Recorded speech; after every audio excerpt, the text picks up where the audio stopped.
Welcome to the honest regular season Week 18 finale of Power Rankings. I'm Brandon Perna, Curse Wheel Repairman. I mean, this thing is more taped up than an offensive lineman's ankle. Only 3 teams have truly thwarted the curse wheel this season. The 49ers, the Lions, and now the Browns. Even though this little devil is barely hanging on, more banged up than Trevor Lawrence, I'll spin it at the end of the show to see which team it curses the last week of the season. And hopefully, unlike the Dolphins, this guy won't be limping into the playoffs. Shout out to Rachel for designing these curse wheel shirts. I guess the only way to protect your team from the curse is to buy the curse wheel shirt.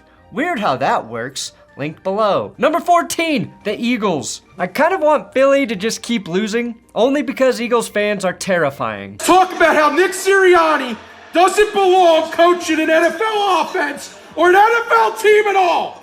He sucks. Fired the fucking Italian douchebag fuckboy! Watching them turn on their own team, turn on Nick Sirianni is A+ entertainment for me. The Jalen Carter hype is over. The dominant Philly defense is dead. The offensive line isn't very good anymore. Kevin Byard and Shaq Leonard, those acquisitions didn't turn out to be cheat codes. Philly is allowing the 3rd most points per game and the 2nd most red zone touchdowns per game, and those just are not problems that get fixed in a week. Just a month ago, they were 10-1, had the number 1 run defense and the 6th defense overall in the NFL. So shit, maybe they can fix it in a week. Number 13, the Jaguars. My favorite lesbian quarterback, Trevor Lawrence, seen here kissing his wife on New Year's, should be back in the lineup this week. The path to the playoffs is very simple for the Jags. Beat the Titans in Tennessee, and the AFC South belongs to them. It's that, or to get a wild card spot, they would need the Steelers to lose, the Broncos to lose for some reason, and the Colts/Texans game to not end in a tie. It would be a lot simpler if they just beat the Titans though, right? Since hiring Doug Peterson in 2022, the Jags are 3-0 against Tennessee, outscoring them 90-42 in those wins. They may end up getting Christian Kirk back at receiver this week against Tennessee, but they'll now be without Jamal Agnew for the rest of the season. On the defensive side of the ball, Josh Allen quietly broke the Jags single-season sack record with 15.5 sacks, while former number 1 overall pick Trayvon Walker has been gradually picking up steam with 4 sacks in his last 3 games, putting him at 9 on the season. Number 12, the Buccaneers. The good news is all they need to do is beat Carolina on the road, and the division belongs to them. And I hope they beat Carolina so bad that we see David Tepper whip out his wiener and start peeing on fans. Now, a big reason they're in this position is the late season surge from Rachaad White, who needs 85 yards to become the first Bucs running back with 1,000 yards on the ground since. Do you know the answer? It's Doug the Muscle Hamster Martin from 2015. Now, Baker's also one of just 3 QBs with 25 or more touchdowns and single-digit interceptions this season. He's actually got identical touchdowns and interceptions to Russell Wilson, which of course means he too is playing better than Patrick Mahomes in 2023. But I think their best player this season has been corner Antoine Winfield Jr., who's done almost everything on defense with 5 sacks, 4 forced fumbles, 4 fumble recoveries, and 3 interceptions. With another sack, Winfield could surpass Rondé Barber for the Bucs record at 5.5 for most sacks by a corner or defensive back. Number 11, Packers.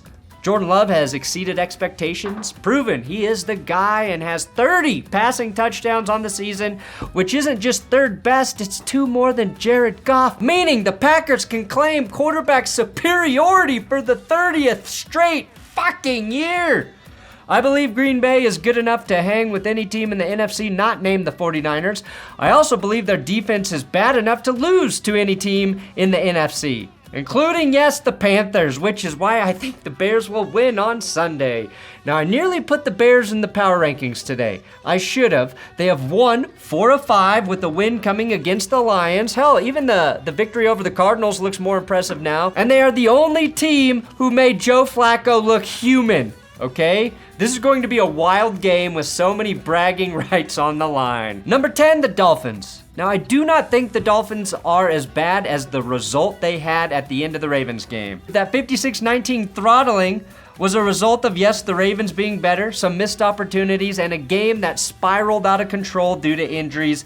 I feel for Dolphins fans because the loss of Bradley Chubb on top of Phillips is just too much. Chubb had 70 pressures on the season, which was 11th best in the league before tearing his ACL on Sunday. Losing both starting edge rushers is just something teams don't recover from. And to make matters worse, corner Xavier Howard is most likely not playing due to his ankle injury. Miami better hope he doesn't use the extra time he has this week to impregnate any more women. And stepping up to take his place, Eli Apple. I don't see what could go wrong. Jalen Ramsey will have to play the game of his life if the Dolphins want to hold on to the AFC East. Number 9, the Steelers. The Steelers are better with Mason Rudolph. That's a sentence I did not think I'd be saying this season. Almost every crazy sentence I've uttered this year stems from something AFC North related though. One of my favorite things is misleading stats. I love them. And CBS Sports is becoming one of the leading producers. They dropped this stat about Mason Rudolph having the highest passer rating in the NFL right now for quarterbacks with at least 50 attempts. So in 2 games, Mason Rudolph has 51 attempts. That's obviously a ridiculous sample size to be comparing him to guys like Dak and Purdy. Dak has 554 attempts on the season. Purdy has 444, which is the lowest of any QB who has started every game this season. Here's the Mason stat, though, that I think is significant: 11 yards per attempt. Pickett was averaging 6.4 yards per attempt, so defenses now have to defend more of the field against the Steelers' offense. He's going deep, Rudolph is, and he's connecting. He's not a check-down merchant, which is a huge reason you saw Najee Harris and Jaylen Warren have their best games as a duo and the Steelers win over the Seahawks. Number 8, the Texans or Colts. Scout's honor, I promise. I'm not trying to do my shtick by smashing both of these teams here at 8. Because I don't even know what Scout's honor is. Honestly, I just don't know which team is better. That's genuine. Both teams have exceeded expectations this year. Both teams are led by rookie head coaches, and coaches I think should be considered for head coaching candidates of the year in DeMeco Ryans and Shane Steichen. CJ Stroud is better than Gardner Minshew, sure, but fuck. Put all of my homoerotic feelings I have for Minshew aside, and I would leave my family for him in a second. And I would learn to be gay. And I'm talking full-time bottom-type gay for Gardner Minshew, okay? Put all of those aside, and you have to respect what he's done as a quarterback in Indy to keep them in the playoff race. He's got the composure of Joe Montana. He doesn't get rattled. And he knows how to run Steichen's offense. That's the most important part. May the best team win this game on Sunday, and just know I'll be happy for whichever team makes it in because they both earned it. Number 7, the Bills. If the Steelers or Jaguars lose, you're in, Buffalo. If you beat Miami, you're not only in, but you're sitting at number 2 in the AFC. I expect Buffalo to beat Miami, and honestly, as flawed as the Bills are, they're a scrappy team. They're the scrappiest version of the Bills I've seen since they made the playoffs with Tyrod Taylor and Sean McTerrist. As long as the defense continues to only give up the 4th fewest points per game, the Bills can upset anyone. If not, they will only upset their fans. Again. While Von Miller was a healthy scratch last week, the Bills did get Daquan Jones back, who played 28 snaps against the Patriots. His return to the interior should negate the lack of production Miller had been providing on the edge. Ed Oliver, in my opinion, is having one of his most impactful seasons as a Bill, and it's hilarious seeing Rasul Douglas thrive, knowing how much the Packers could still use him to get in the playoffs right now. Number 6, the Chiefs. I have some advice for the Chiefs, and I hope you listen carefully. Stop throwing the ball to Rashee Rice. He's 2nd in yards for all rookie ball catchers. If he gets too many yards right now, he's going to be a lot more expensive later. Please keep throwing to MVS and Kadarius Toney so you guys can extend your record for most drops in a season from 40 to 50. Setting a record that can never be broken is always a good thing, Kansas City. Also, stop handing off to Isiah Pacheco. Sure, he's the best running back I have ever seen who looks like he's never learned to run properly, but handing off that many times when Mahomes is your quarterback would be like Travis Kelce cheating on Taylor Swift with 77-year-old Cher, or maybe Oliver Anthony, which would be a damn shame. I will do the one thing nobody else will. put some blame on Andy Reid for the Chiefs' struggles. The Chiefs' receivers are well below average, yet Patrick Mahomes leads the league in passing attempts. Coming in at number, it doesn't matter because you're at the mercy of the NFL officials, the Detroit Lions. Detroit, you are only as good as the officials will allow you to be. Just brace yourself, Detroit, because you know this shit's gonna happen again in the playoffs. Probably every game you remain alive. The only question is, will this Lions team be good enough to overcome terrible officiating? When you know someone's going to fuck you, what do you do? What do you do? Number 5, the Cowboys. Your win against the Lions got lost in that illegal touching penalty. That said, Dallas outplayed the Lions, except in 2 situations: clock management and ball security. If CeeDee Lamb holds on to the football, no controversy ever happens. If Mike McCarthy runs the ball on the last series, controversy never happens. If the refs don't penalize the Cowboys for phantom tripping, then it's a clean win. However, Dallas, I'm pretty sure there was holding on that tripping play, so we're talking about a 5-yard difference there, aren't we? The Cowboys have a top 5 defense. The best defensive player in the league in Micah Parsons, a top 3 quarterback in Dak Prescott, and CeeDee Lamb, for my money, is the best receiver not named Tyreek Hill right now. Tyreek Hill dropped an easy touchdown Sunday, and I saw CeeDee drop a couple passes in the win over the Lions, which is a crazy thing to point out for a guy who had 227 yards, but he probably should have had 275, and of course that second touchdown. Number 4, the Browns. The Browns have come a long way since, making a sex offender the highest paid player in the NFL.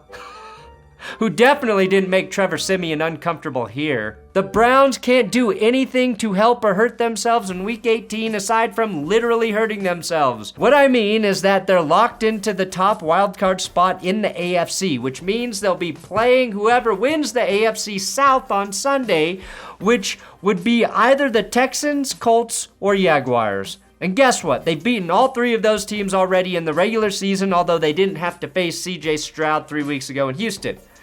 Don't do a Brandon Staley, Cleveland. That's my advice. Number 3, we got the Rams. Puka Nacua will set the all-time rookie receiving record for most yards in a season next week as he trails old Bill Groman by just 29 yards. Now, Groman did that shit in 14 games in 1960, which is probably one of the greatest achievements in human history. No, seriously, going to the moon was an easier accomplishment than having 1,400 receiving yards in the 60s in the NFL. That said, in 16 games, he cranked out more yards than Justin Jefferson, and he will surpass Jamar Chase, who had 1,455 in 17 games this weekend. Both of those dudes were first-round picks, by the way. Anquan Bolden was a second-round pick, as was Michael Thomas, all guys with great rookie seasons. The only guy who comes close on this list is Bill Brooks, who was a 4th-round pick in 1986. So just appreciate this because what Puka Nacua is doing as a 5th-round selection at the receiver position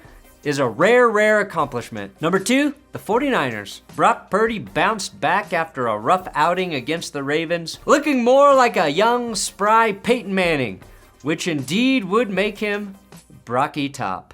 18 weeks of power rankings, and I haven't made a single Brock Purdy pun. Well, at least with his first name, okay? Now, it's been a while since I've talked about it, but the 49ers defense is what will carry them to the Super Bowl if they make it. The Chase Young acquisition, still very savvy. Nick Bosa has 94 quarterback pressures this season, trailing only Micah Parsons on the year. Young has 62, 24 since joining the 49ers, but the guy playing out of his mind is corner Charvarius Ward. He was solid for the 49ers last year, but is now allowing a passer rating of just 56.8 when targeted with 5 picks on the season, both bests of his career. He's playing like a top 5 corner in pretty much every key category. His coverage is so good, Chase Young really should have more sacks and pressures right now. Number 1, the Ravens. This is how good the Ravens are right now. Their worst player might actually be kicker Justin Tucker. He's tied right now with Younghoe Koo for 15th best in field goal percentage. The most tragic thing I can think of for the Ravens is Tucker missing a game winner in the playoffs to send them home. Or maybe more fitting, a Super Bowl finish where Justin Tucker attempts a long field goal to beat the Detroit Lions that lands just a hair too short. while opera music's blaring over the loudspeakers. The Ravens aren't just the best team, they're the hottest team with 6 straight wins, and against teams that have entered the game with a winning record. The Ravens are 7-1. And have outscored those opponents by 170 points. It's natural to compare the 2023 Ravens to the 2019 Ravens, but this team's strength of schedule has been considerably harder, and I think Lamar Jackson is a more well-rounded quarterback at this time and with more total yards than the first time he won MVP. All right, let's see if the beat-up, struggling to hold on, Curse Wheel still can do its magic. Don't forget about those Curse Wheel shirts. Protect your team, link below. Don't forget about them. What do we got? What do we got? What do we got? What do we got? 6 again! Who is at 6? Who's at 6? I'm gonna go look at who's at 6, and let's just see if this lands on 6 twice.